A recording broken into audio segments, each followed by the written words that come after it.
Hello guys, welcome back. சரியா December 27, 2021 பெங்களூரில் Hosur main road ரொம்ப காலையிலலாம் பார்த்தோன்னா பீக்கில் இருக்கும், கூட்டம் அதிகமாக இருக்கும், டிராஃபிக் அதிகமாக இருக்கும். ஆனால் அன்னைக்கு அதிகாலை 2 மணி போல் அந்த ரோடு ஃபுல்லாக அமைதியாக இருக்குது. அந்த நேரத்தில் ஒரு டொயோட்டோ இனோவாவில் அர்ச்சனா ரெட்டி அப்படி சொல்லக்கூடிய 42 வயசான ஒரு பொண்ணு, அவங்களுடைய 15 வயசான ஒரு பையன் பின் சீட்டில் டிரைவர். இந்த 3 பேருமே நைட்டு ரைடு போகிறாங்க. அர்ச்சனா ரெட்டின்றவங்க ரொம்ப ஃபேமஸான ஆள், பெரிய பணக்காரங்க. அது மட்டும் இல்லாமல் ஒரு பெரிய தொழிலதிபரும் கூட.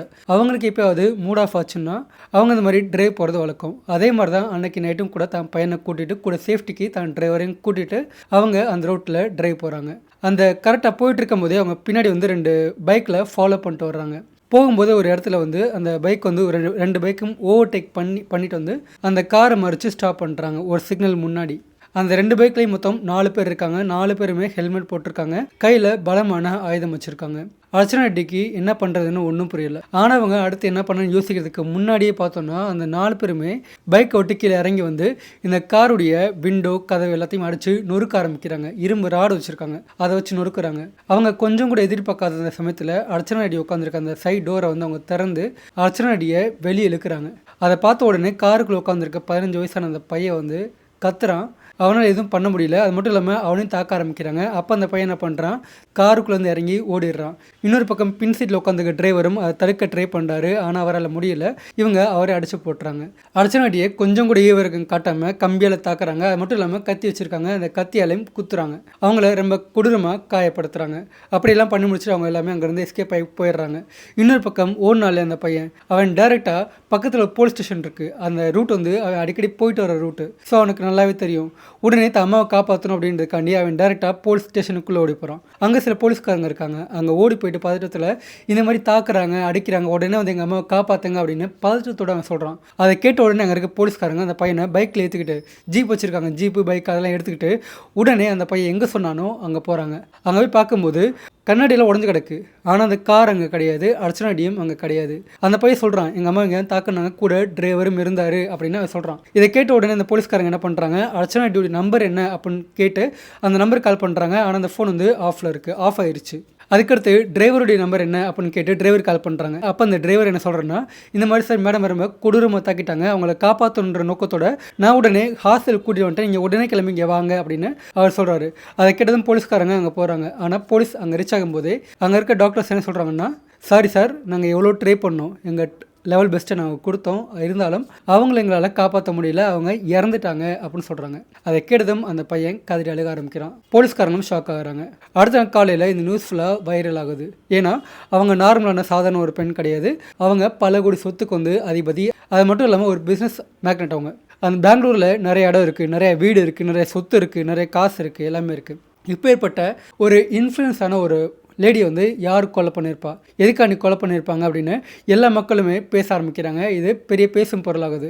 இன்னொரு பக்கம் போலீஸ்காரங்களும் இந்த லேடியை யார் எதுக்காண்டி கொண்டிருப்பாங்க, பகையாக இருக்குமா இல்லைன்னா தொழில் போட்டியாக இருக்குமா அப்படின்னு பல்வேறு ஆங்கில என்கொயரி பண்ண ஆரம்பிக்கிறாங்க. அதில் ஸ்டார்டிங்கில் அந்த பையன்கிட்ட 15 வயசான பையன் கூட இருந்தா இல்லையா, அவன்டையும் கேட்குறாங்க, வந்ததில் யாராவது உனக்கு தெரியுமா, யாராவது அடையாளம் தெரியுமா, யாராவது பேசுனாங்களா, இல்லை வேறு ஏதாவது காரணம் இருக்கா, நீ உனக்கு ஏதாவது தெரிஞ்சால் சொல்லு அப்படின்னு அவன்கிட்ட கேட்குறாங்க. அப்போ அந்த பையன் என்ன சொல்கிறான்னா, வந்த 4 பேர்த்தில் எனக்கு யாருமே அடையாளம் தெரியாது சார், அவங்க யாரும் எதுவும் பேசவே கிடையாது. ஆனால் எங்கள் அம்மாவோட ஃபோன் இல்லை, நாங்கள்லாம் ட்ரைவ் போகும்போது அம்மா ஃபோன் வச்சுருந்தாங்க, காருக்குள்ளே இருந்துச்சு. ஆனால் எங்கள் அம்மாவை தாக்கும் போது என்னை அடிக்கும் போது ஒருத்தர் அந்த ஃபோன் எடுத்து பாக்கெட்டுக்குள்ளே வச்சான், அதை நான் பார்த்தேன். ஸோ எங்கள் அம்மா ஃபோனை எடுத்துகிட்டு போனால், மற்றபடி வேறு எதுவும் எனக்கு தெரியாது அப்படின்னு அந்த பையன் ரொம்ப ஸ்ட்ராங்காக சொல்கிறான். இதுக்கடுத்து போலீஸ் என்ன பண்ணுறாங்க, கரெக்டாக அந்த சிக்னல் முன்னாடி கேமரா இருக்குது, அதே ஆக்டிவாக இருக்குது, ஒர்க் பண்ணுது, அதை எடுத்து செக் பண்ணுறாங்க. அது மட்டும் இல்லாமல் அந்த எந்த காரில் அந்த லேடியை அடித்து பண்ணாங்களோ அந்த காரை ஃபுல்லாக ஃபாரன்சிக் டீமை வச்சு தரவாக செக் பண்ண சொல்கிறாங்க. உள்ளே ஏதாவது சாம்பிள் கிடைக்குதா, டிஎன்ஏ சாம்பிள் ஏதாவது கிடைக்குதா, கயிறு அந்த மாதிரி ஏதாவது கிடைக்குதா அப்படின்னு ஃபுல்லாக தரவாக செக் பண்ண சொல்லிடுறாங்க. அவங்களும் செக் பண்ணி தனக்கு கிடைக்கிற தடயம் எல்லாத்தையுமே எடுத்து வச்சுட்ருக்காங்க. இன்னொரு பக்கம் சிசிடிவியை தரவாக செக் பண்ணும்போது அதில் ஒரே ஒருத்தர் மட்டும் தான் 4 பேர் ஹெல்மெட் போட்டிருக்காங்க, அதில் ஒரே ஒருத்தர் மட்டும் தான் போட்டிருக்க ஹெல்மெட்டை லைட்டாக தூக்கி அப்புறம் இறக்குறான். அது கேமராவில் பதிவாக இருக்குது. அவனுடைய முகம் லைட்டாக மூக்குக்கு கீழே சின்ன மட்டும் பதிவுனால கொஞ்சம் பதிவாயிருக்கு. ஸோ இதெல்லாம் வச்சு போலீஸ்காரங்க அதுக்கு அடுத்த கட்டமாக என்ன பண்ணலாம் அப்படின்னு யோசிக்கிறாங்க. அது மட்டும் இல்லாமல் அர்ச்சனா ரெட்டியுடைய ஃபோனை எடுத்துகிட்டு போயிட்டாங்கன்னு சொன்னாங்க இல்லையா? ஸோ அந்த ஃபோனில் என்ன இருக்குது, எதுக்காண்டி எடுத்துகிட்டு போகணும், அந்த காரணம் என்ன அப்படின்னு அவங்க ஃபோனை தர செக் பண்ண ஆரம்பிக்கிறாங்க. அவங்க கடைசியாக யாருக்கெல்லாம் கால் பண்ணியிருக்காங்க அப்படின்னு அந்த கால் ஹிஸ்ட்ரியை எடுத்து பார்க்குறாங்க. அப்படி பார்க்கும்போது அர்ச்சனா ரெட்டி அவங்களுடைய 2வது கணவர் நவீன் அவர் பேர், அவங்களுக்கு அடிக்கடி கால் பண்ணி நிறைய முறை பேசியிருக்காங்க. லேட் நைட்லேயும் நிறைய டைம் பேசியிருக்காங்க. ஆனால் அந்த கால் எல்லாமே கடந்த ஒரு 1.5 மாதமாக சுத்தமாக இல்லை. அதுக்கு முன்னாடி ரொம்ப ஃப்ரீக்வெண்ட்டாக இருந்திருக்கு, ஆனால் இப்போ இல்லை. அதை போலீஸ் நோட் பண்ணுறாங்க. அதை வச்சு அவங்களுக்கு சில டவுட் வருது. ஏன் அவ்வளோ தூரம் அதிகமாக பேசிட்டு திடீர்னு கட் பண்ணணும், ஏன் பேசாமல் இருக்காங்க அப்படின்னு அவங்களுக்கு அந்த டவுட் வருது. அது மட்டும் இல்லாமல் இந்த மாதிரி அர்ச்சனா ரெட்டி இறந்து போயிட்டாங்க அப்படின்னு தெரிஞ்ச பிறகும் கூட நவீன் அந்த ஸ்பாட்டுக்கு வரவே கிடையாது. இது போக போலீஸ்க்கு அந்த சிசிடிவி ஃபுட்டேஜ் கிடச்சது இல்லையா, அந்த ஃபுட்டேஜில் ஹெல்மெட் பாதி தூக்குன பிறகு இருந்துச்சு. அந்த ஃபுட்டேஜை அந்த பையனை காமிச்சு கேட்குறாங்க, இந்த ஆளை நீ இதுக்கு முன்னாடி எங்கேயாவது பார்த்துருக்கியா, உனக்கு தெரியுமா அப்படின்னு கேட்கும்போது அந்த பையன் பார்த்துட்டு, இது என்னுடைய 2வது அப்பா, இவர் பேர் நவீன், எங்கள் அம்மாவுடைய 2வது கணவர் அப்படின்னு அந்த பையன் சொல்கிறான். அதை வச்சு பார்க்கும்போது போலீஸ்க்கு நவீன் இதில் சம்மந்தப்பட்டிருக்காரு அப்படின்னு நல்லா தெரிஞ்சு போகுது. டேரெக்டாக நவீன் ஒரு ஜிம் வச்சுருக்காரு, அந்த ஜிம்முக்கே போகிறாங்க. ஆனால் அங்கே போனால் நவீன் அங்கே கிடையாது. ஆனால் அந்த ஜிம்மில் வேலை பார்க்குற ஆட்கள் அங்கே இருக்காங்க, அந்த ஜிம்மோட ஸ்டாஃபு. அவங்களுடைய உடல் வாகு, அதே மாதிரி இந்த பைக்கில் 4 பேர்த்து உடல் வாகு, அதெல்லாம் வச்சு பார்க்கும்போது எல்லாருமே ஜிம் ஆட்கள் அப்படின்னு போலீஸ்க்கு நல்லா தெரிஞ்சு போகுது. ஸோ உடனே அந்த ஜிம் ஸ்டாஃபையும் கூப்பிட்டு என்கொயரி பண்ணுறாங்க, அவங்க ஸ்டைல் என்கொயரி பண்ணுறாங்க. அப்படி என்கொயரி பண்ணும்போது அவங்க கேட்குற கேள்விக்கு எல்லாமே எங்களால் சரியாக பதில் சொல்ல முடியலை. எங்கே இருந்தீங்க, என்ன பண்ணீங்க அப்படின்னு கேட்கும்போது மாற்றி ஆன்சர் பண்ணுறாங்க. அது மட்டும் இல்லாமல் அவங்களுடைய ஃபோன் எல்லாமே அதுக்கு முந்தின நாள் ஆஃப் ஆகிருக்கு. கரெக்டாக பார்த்தோன்னா இதில் போலீஸ்காரங்க நவீனுடைய நம்பரை வாங்கி அதை ட்ராக் பண்ணுறாங்க. நவீன் நம்பர் அன்னைக்கு அர்ச்சனா ரெட்டி கொலை செய்யப்பட்ட அன்னைக்கு எங்கே இருந்துச்சு, எங்கே ட்ராவலாக இருக்குது அப்படின்னு பார்க்கும்போது கரெக்டாக அர்ச்சனாவுடைய நம்பர் இந்த லொக்கேஷனும் நவீனுடைய நம்பர் இந்த லொக்கேஷனும் ஒன்றா இருக்குது. அது மட்டும் இல்லாமல் ரெண்டுமே ஒரே இடத்துல ட்ராவலாக போயிருக்கு. கடைசியாக அந்த ஃபோன் ஆஃப் ஆனது எங்கேன்னு பார்த்தோன்னா நவீனுடைய ஜிம்மில். ஸோ இதெல்லாம் வச்சு போலீஸ்காரங்க முடிவு பண்ணிட்டாங்க, கண்டிப்பாக அதில் நவீனுடைய சம்மந்தம் இருக்குது, நவீன் தான் கொலை பண்ணியிருக்காங்க அப்படின்னு முடிவு பண்ணிட்டாங்க. உடனே அந்த ஜிம்மு ஃபுல்லாக தரவாக செக் பண்ணுறாங்க. அப்படி பார்க்கும்போது அந்த ஜிம்மில் பெரும்பாலும் ஒரு ஹைடெக் ஜிம் அப்படின்னாலே பெரிய லாக்கர்ஸ்லாம் இருக்கும், துணிலாம் வைக்கிறதுக்காண்டி. அங்கே இருக்க எல்லா லாக்கரையும் செக் பண்ணி பார்க்கும்போது அதில் ஒரு லாக்கரில் நவீனுடைய ஃபோனு, அதே மாதிரி அர்ச்சனாவுடைய ஃபோனு, 2 ஃபோனுமே ஆஃப் பண்ணி அதுக்குள்ளே வச்சுருக்காங்க. இன்னொரு பக்கம் அந்த ஜிம்முக்கு பக்கத்திலே பார்த்தோன்னா ஒரு ஜாக்கெட்டை, நார்மலாக போகிற ஒரு கோட் மாதிரி இருக்கும், அந்த ஜாக்கெட்டை எரிச்சு போட்டிருக்காங்க. அதை போலீஸ்காரங்க மீட்டெடுக்கிறாங்க. இதை மேட்ச் பண்ணி பார்க்குறாங்க. அந்த சிசிடிவி ஃபுட்டேஜில் இந்த ஜாக்கெட்டும் இதுவும் ஒன்றா இருக்கா அப்படின்னு பார்க்கும்போது அது கரெக்டாக ஒன்றா இருக்குது. ஸோ இவங்க தான் குற்றவாளி அப்படின்னு சொல்லிட்டு போலீஸ் அந்த ஜிம்மில் இருந்து 2 ஸ்டாஃபை கைது பண்ணுறாங்க. அது மட்டும் இல்லாமல் நவீன் எங்கே அப்படின்னு கேட்டு என்கொயரி பண்ணும்போது அவள் ஒரு இடத்துல பதுங்கி இருக்கா அப்படின்னு இந்த ஸ்டாஃப் சொல்கிறாங்க. போலீஸ் உடனே அங்கே போயிட்டு நவீனை கைது பண்ணுறாங்க. நீ இந்த மாதிரி அர்ச்சனாவை எதுக்காண்டி கொலை பண்ண, அவங்களுக்கும் உனக்கும் என்ன சம்மந்தம், எப்படி ஏற்பட்டுச்சு, என்ன காரணம் அப்படின்னு அவங்க ஸ்டைலில் என்கொயரி பண்ண ஆரம்பிக்கிறாங்க. அப்படி என்கொயரி பண்ணும்போது தான் போலீஸ்காரங்க நினச்சி கூட பார்க்க முடியாத ஒரு ஷாக்கிங்கான ட்ரூத் வெளியே வருது. இந்த அர்ச்சனாவுக்கு 19 வயசில் அவங்க பெற்ற மக ஒருத்தவங்க இருக்காங்க, பொண்ணு ஒருத்தவங்க இருக்காங்க. அதில் அவங்களுடைய இன்வால்வ்மெண்ட்டும் இருக்குது அப்படின்னு போலீஸ்க்கு அப்போ தான் தெரிய வருது. போலீஸ் உடனே யுவிகா அவங்க பேர், அவங்களே கைது பண்ணுறாங்க. 2 பேர்த்தையுமே நவீன் யுவிகா அவங்க 2 பேர்த்தையுமே ஒன்றா உட்கார வச்சு என்கொயரி பண்ணுறாங்க. 2 பேரும் உண்மை ஒத்துக்கிறாங்க, நாங்கள் தான் கொலை பண்ணோம் அப்படின்ட்டு.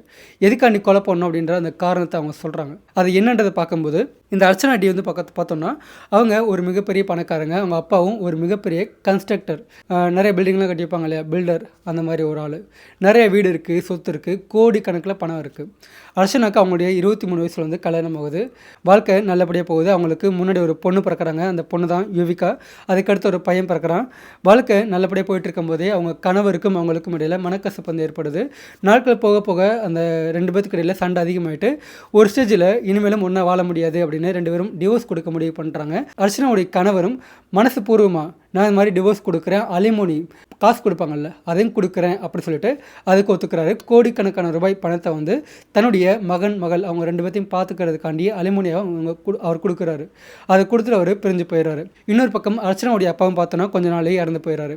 இப்போது அர்ச்சனா அவங்க அம்மா உமா ரெட்டி இருக்காங்க, அவங்களுடைய பொண்ணு பையன், இவங்க 4 பேர் மட்டும்தான் ஹோசூரில் ஹெச்எஸ்ஆர் காலனி அப்படின்ற பகுதியில் பார்த்தோன்னா ஒரு 3 BHK ஒரு வீட்டை வாங்கி அங்கே தங்குறாங்க. அங்கே தங்கி அவங்க வாழ்க்கை போயிட்டுருக்கு. ஆனால் பார்த்தோன்னா நாட்கள் போக போக அர்ச்சனாவுடைய வாழ்க்கையில் வெறுமை அதிகமாகுது. கணவர் ஒரு பக்கம் கிடையாது, அவங்க வாழ்க்கையை ரொம்ப போர் அடிக்குது. இன்னொரு பக்கமும் அம்மாவுக்கு பார்த்தோன்னா அம்மாவால் எந்த ஒரு வேலையும் பார்க்க முடியல, அவங்களையே இவங்க தான் பார்த்துக்கிறாங்க. ரொம்ப வயசாகிடுச்சு, அவங்களுக்கு பிளட் ப்ரெஷர், சுகர் அது 2மே அதிகமாக இருக்குது. அதுக்காண்டி ட்ரீட்மெண்ட் போயிட்டுருக்கு. அவங்க படுத்தாங்கன்னா எந்திச்சு வரமாட்டாங்க, அந்தளவுக்கு ரொம்ப கஷ்டம். ஓகேங்களா? ஸோ இந்த பக்கம் பையன் பொண்ணு 2 பேர் ஸ்கூல் போயிட்டாங்கன்னா கூட வீட்டில் அர்ச்சனை மட்டும் தனியாக இருக்காங்க. அவங்களுக்கு வாழ்க்கையில் வெறுமை அதிகமாகுது. அப்போ பார்த்தோன்னா அவங்களுக்கு வயசு 38 கிட்ட ஆயிடுது. அப்படி இருக்கும்போது தான் பார்த்தோன்னா அர்ச்சனா ஒரு டைம் அவங்க பக்கத்து ஏரியாவில் ஒரு சூப்பர் மார்க்கெட் இருக்குது. அங்கே போய்ட்டு பர்ச்சேஸ் பண்ணிகிட்டு இருக்கும்போது அங்கே புதுசாக ஒரு ஜிம் வந்து திறந்துருக்காங்க. அந்த ஜிம் வந்து ரொம்ப சூப்பராக இருக்குது. ஏசி ஜிம்மு, சவுண்டெல்லாம் அதிகமாக வச்சு நல்லா கேட்டுட்ருக்காங்க. நிறைய பேர் வந்து ஒர்க் அவுட் பண்ணிகிட்ருக்காங்க. அதெல்லாம் பார்க்கும்போது தன்னுடைய தனிமையை போக்குறதுக்காண்டி நம்மளும் அங்கே போனால் என்ன அப்படின்னு அர்ச்சனாவுக்கு தோணுது. அர்ச்சனா என்ன பண்ணுறாங்க, டெய்லி வந்து அந்த ஜிம்முக்கு போக ஆரம்பிக்கிறாங்க. அந்த ஜிம்மில் ட்ரெயினராக, அந்த ஜிம்முடைய ஓனர் ப்ளஸ் ட்ரெயினர் 2 யாருன்னு பார்த்தோன்னா நவீன் அப்படி சொல்லக்கூடிய ஒரு ஆள். இந்த நவீன் வந்து ஆரம்பத்தில் அர்ச்சனாவுக்கு வந்து ட்ரைனிங் கொடுக்குறாரு. நாட்கள் போக போக ஒரு ஜிம் ட்ரெயினி அதே மாதிரி ஜிம் பண்ணுறவங்க அப்படின்ற ஒரு உறவுமுறையை தாண்டி அவங்க 2 பேத்துக்கு இடையில் நல்ல ஒரு பழக்கம் உண்டாகுது. அர்ச்சனா வந்து நவீன்கிட்ட ரொம்ப எல்லாத்தையுமே க்ளோஸாக ஷேர் பண்ண ஆரம்பிக்கிறாங்க. தனக்கு இங்கெல்லாம் ப்ராப்பர்ட்டி இருக்குது, இதெல்லாம் பண்ணிகிட்ருக்கு அப்படின்னு எல்லாத்தையுமே ஃபேமிலி விஷயம் முதற்கொண்டு எல்லாத்தையுமே சொல்ல ஆரம்பிக்கிறாங்க. நாட்கள் போக போக மாதங்கள் கழிய அவங்க 2 பேத்துக்கு இடையில் இருக்க அந்த நெருக்கம் வந்து ரொம்ப அதிகமாகுது, க்ளோஸ் ஆகுது. அப்பயே பார்த்தோன்னா அர்ச்சனாவுக்கு வயசு வந்து 38 ஆகுது. இந்த நவீனுக்கு வயசு அப்போது 28 தான் ஆகுது. கிட்டத்தட்ட ஒரு 10 வயசு டிஃப்ரெண்ட் இருக்குது. ஆனால் அந்த ஏஜ் டிஃப்ரெண்ட்டையும் தாண்டி அவங்க 2 பேருக்கு இடையில் அந்த க்ளோஸ் வந்து அதிகமாகுது. 2 பேரும் நெருங்கி பழக ஆரம்பிக்கிறாங்க. அது மட்டும் இல்லாமல் அவங்க 2 பேரும் தனக்கு எப்போல்லாம் டைம் கிடைக்குதோ அப்போல்லாம் தனியாக போயிட்டு ஒன்றா உறவு வச்சுக்கிறாங்க. அவங்க வாழ்க்கையை வந்து என்ஜாய் பண்ணிகிட்டு இருக்காங்க. இப்படி இருக்கும்போது பார்த்தோம்னா உமா ரெட்டி, அர்ச்சனா ரெட்டியுடைய அம்மா, அவங்களுக்கு உடல்நிலை ரொம்ப சரியில்லாமல் போயிட்டு அவங்க இறந்து போகிறாங்க. இப்போ இந்த வீட்டில் அர்ச்சனா ரொம்ப தனிமையாகிறாங்க. அர்ச்சனா மட்டும் வீட்டில் தனியாக இருக்காங்க. பேச்சு துணை கூட யாருமே கிடையாது. இப்போ தான் அர்ச்சனா ஒரு முடிவு பண்ணுறாங்க, தான் நவீனை கல்யாணம் பண்ணிக்கிட்டா என்ன அப்படின்னு. நவீனும் அதுக்கு சம்மதிக்கிறான். 2 பேரும் கல்யாணம் பண்ணிக்கலாம் முடிவு பண்ணிவிட்டு ஒரு கோவிலில் ரொம்ப சிம்பிளாக பையன் பொண்ணு அதே மாதிரி ஃப்ரெண்டு 2 பேர், இவங்க 2 பேரும் கல்யாணம் பண்ணுறாங்க. ரொம்ப சிம்பிளாக கல்யாணம் பண்ணுறாங்க. அர்ச்சனா இந்த மாதிரி 2வது கல்யாணம் பண்ணுறதுக்கு அவங்களுடைய சொந்தக்காரங்க தெரிஞ்சவங்க சில பேர் வந்து நோ சொல்கிறாங்க, எதிர்ப்பு தெரிவிக்கிறாங்க. ஆனால் அர்ச்சனா அதெல்லாம் தாண்டி தான் சந்தோஷம் தான் தனக்கு முக்கியம் அப்படின்னு சொல்லிட்டு மற்றவங்க பேச்ச காதில் போட்டுக்காமல் கல்யாணம் பண்ணுறாங்க. கல்யாணம் முடித்த பிறகு நவீன் தன்னுடைய திங்ஸ்லாம் எடுத்துகிட்டு அந்த ஃப்ளாட்டுக்கே, அர்ச்சனா எந்த வீட்டில் குடியிருந்தாங்களோ அந்த ஃப்ளாட்டுக்கே மாறி போகிறான். அவங்க குடும்பத்தில் ஒருத்தனா வாழ ஆரம்பிக்கிறான். அர்ச்சனா, நவீன், அவங்களுடைய பொண்ணு யுவிகா, பையன் எல்லாருமே ஒரே வீட்டில் ஒன்றா இருக்காங்க. நாட்கள் போக போக நவீன் வந்து அந்த குடும்பத்தில் எடுக்கிற எல்லா முடிவுக்குமே ஹெட்டாக மாறுறான். ஒரு இடத்த விற்கணும், வாங்கணும், இல்லை காசு எங்கே கொடுக்கணும், வாங்கணும் அப்படின்னா கூட நவீனை கேட்டு தான் அர்ச்சனா முடிவு பண்ணுறாங்க. ஏன்னா அந்தளவுக்கு நவீன் அர்ச்சனாவை டாமினேட் பண்ணி வச்சுருக்கான். தான் சொல்கிற பேச்செல்லாம் கேட்குற அளவுக்கு மாற்றி வச்சுருக்கான். நவீன் அந்த வீட்டுக்குள்ளே என்ட்ரான உண்மையான காரணம் என்னென்னு பார்த்தோன்னா அவனுக்கு தேவை அர்ச்சனா கிடையாது. ஏன்னா வயசான பொண்ணை யாரும் வந்து இஷ்டப்பட மாட்டாங்க. அப்படி இஷ்டப்படுறாங்க, உள்ளே வர்றாங்க, என்ட்ரு ஆகிறாங்க அப்படின்னா அதுக்கு முக்கியமான காரணம் வந்து அவங்களுக்கு பெனிஃபிட் இருக்கணும். அதே மாதிரி தான் நவீனும் பணத்துக்காண்டி ஆசைப்பட்டான். அந்த பணத்துக்காண்டி மட்டும்தான் அர்ச்சனா கூட நெருங்கி பழகினா ஒன்றா உறவு வச்சுக்கிட்டா இப்போது கல்யாணன்ற பேரில் அந்த வீட்டுக்குள்ளே வந்துட்டு எல்லாத்தையுமே டாமினேட் பண்ணி வச்சுருக்கான். இது மட்டும் இல்லாமல் நவீன் என்ன பண்ணுறான்னா அர்ச்சனாவுடைய காசை வாங்கி புதுசாக ஒரு ஜிம் திறக்கிறாரு. ரொம்ப ஹைடெக்காக மல்டிபிள் எக்யூப்மெண்ட்லாம் வச்சு ஒரு ஜிம் வந்து ஸ்டார்ட் பண்ணுறாரு. இந்த ஜிம் ஆரம்பித்த பிறகு தான் இந்த கதையுடைய உண்மையான மாற்றமே வந்து ஸ்டார்ட் ஆகுது. என்னன்னா அர்ச்சனாவுடைய பொண்ணு யுவிகாவுக்கு மாடல் ஆகணுன்ற ஆசை இருக்குது. ஆனால் அதுக்கு தான் உடம்பு தயார்படுத்தணும், நல்ல ஒரு ஃபிட் ஆகணும் அப்படின்னு அவங்க என்ன பண்ணுறாங்க, ஜிம் போக ஸ்டார்ட் பண்ணுறாங்க. அதுவும் தன்னுடைய அப்பா நவீனுடைய ஜிம்மு. நவீன் யாருன்னா யுவிகாவுக்கு அப்பா முறை, சொல்லப்போனால் அப்பா தான். அந்த ஜிம்முக்கு போக ஆரம்பிக்கிறாங்க. அங்கே தான் நவீன் யுவிகாவுடைய மனசை மாற்ற ஆரம்பிக்கிறாரு. என்ன சொல்கிறான்னா ஆரம்பத்தில், நீ இது மாதிரி மாடல் ஆகணும் அப்படின்னு ஆசைப்பட்டேன்னா அவங்க அம்மாவுக்கு வந்து அதெல்லாம் பிடிக்காது, கண்டிப்பாக வந்து விட மாட்டா அப்படின்னு அவங்க மனசில் ஒரு வேறு எண்ணத்தை வந்து வைக்கிறாரு. யுவிகாவுடைய அழகை பார்த்துமே நவீன் ஆசைப்பட்றான். அவங்கள ட்ரைனிங் கொடுக்குறன்ற பேரில் கண்ட இடத்துல தொட ஆரம்பிக்கிறான். யுவிகாவும் தன்னுடைய அப்பா முறை இந்த மாதிரிலாம் அவர் பண்ணுறது தப்பு, நம்மளும் அந்த மாதிரிலாம் போயிடக்கூடாது அப்படின்றதையும் தாண்டி அவங்களும் ஆசைப்பட்றாங்க. அவங்களும் நவீன் அது மாதிரி பண்ணும்போது எல்லாமே எந்த விதமான மறுப்பும் தெரிவிக்காமல் சம்மதிக்கிறாங்க. நாட்கள் போக போக அவங்களுக்கு இடையிலையும் வந்து நெருக்கம் அதிகமாகுது. அவங்களும் ஒன்றா உறவு வச்சுக்க ஆரம்பிக்கிறாங்க.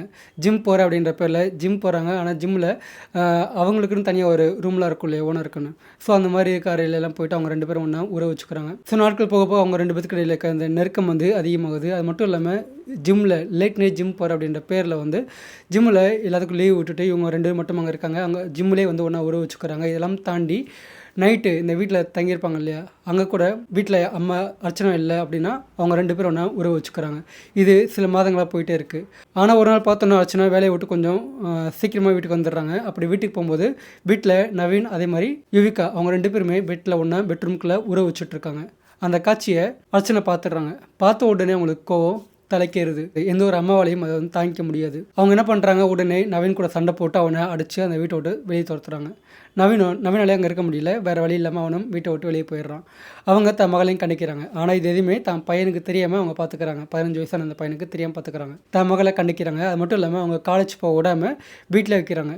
நாட்கள் போக போக யுவிகாவாலையும் நவீனை பார்க்காம அவங்க கூட ஒன்றா இல்லாமல் அவங்களாலையும் இருக்க முடியல. அது மட்டும் இல்லாமல் அவங்களுக்கு மாடல் ஆகணுன்ற அந்த ஆசை வந்து இருக்குது. அதுக்கும் அவங்க அம்மா வந்து நோ சொல்லிடுறாங்க, விட மாட்டேன்றாங்க.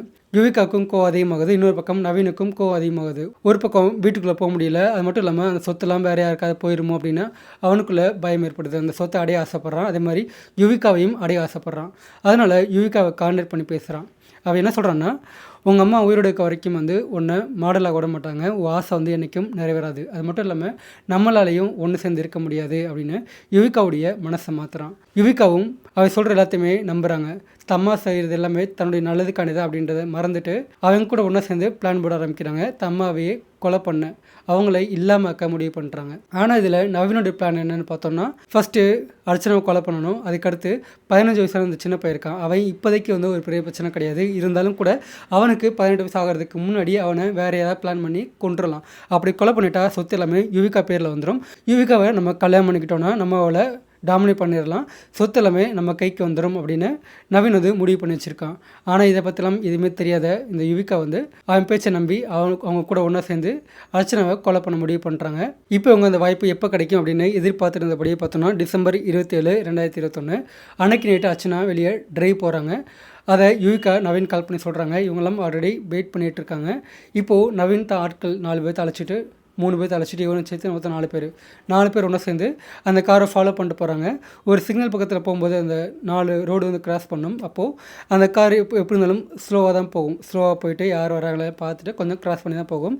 அப்படி அர்ச்சனா அந்த காரை ஸ்லோ பண்ணும்போது இந்த 4 பேருமே அந்த காரை வந்து பிளாக் பண்ணிடுறாங்க. பிளாக் பண்ணிவிட்டு அவங்க கொண்டு வந்த ஆயுதத்தால் அர்ச்சனாவை தாக்கி கொலை பண்ணிடுறாங்க. இது யாருக்கும் தெரியாது, ரொம்ப ரகசியமாக இருக்குன்னு நாங்கள் நினச்சிட்டு இருந்தாங்க. ஆனால் போலீஸ் என்கொயரியில் இது எல்லாமே வெளியே வந்துருச்சு. போலீஸ் என்கொயரியில் இவங்களும் எல்லா உண்மையும் ஒன்னோடாமல் சொல்லிட்டாங்க. இதெல்லாம் கேட்ட பிறகு போலீஸ்காரங்க யுவிகா, நவீன் அது மட்டும் இல்லாமல் இந்த பிளான் போட்டது மொத்தமாக வந்து 7 பேர், ஜிம்மில் வேலை பார்க்குற ட்ரெயினர் இருப்பாங்க இல்லையா, அவங்க 3 பேர், இதை தவிர்த்து இன்னும் 2 பேர் இருக்காங்க. மொத்தம் 7 பேர்த்த வந்து போலீஸ் இந்த கேஸில் வந்து கைது பண்ணுறாங்க. ஸோ இது ஆக்சுவலாக இதான் இந்த கேஸில் நடந்தது. இந்த வீடியோ நீங்கள் ஃபுல்லாக பார்த்துருப்பீங்க. வீடியோ பிடிச்சிருக்கும் பட்சத்தில் மறக்காம ஒரு லைக் போட்டுப்போங்க. அது மட்டும் இல்லாமல் நீங்கள் நம்ம சேனலுக்கு ஃபஸ்ட் டைம்னா மறக்காமல் சப்ஸ்கிரைப் பண்ணி பெல் ஐக்கானை கிளிக் பண்ணுங்கள். நெக்ஸ்ட் வீடியோவில் பார்க்கலாம். பை.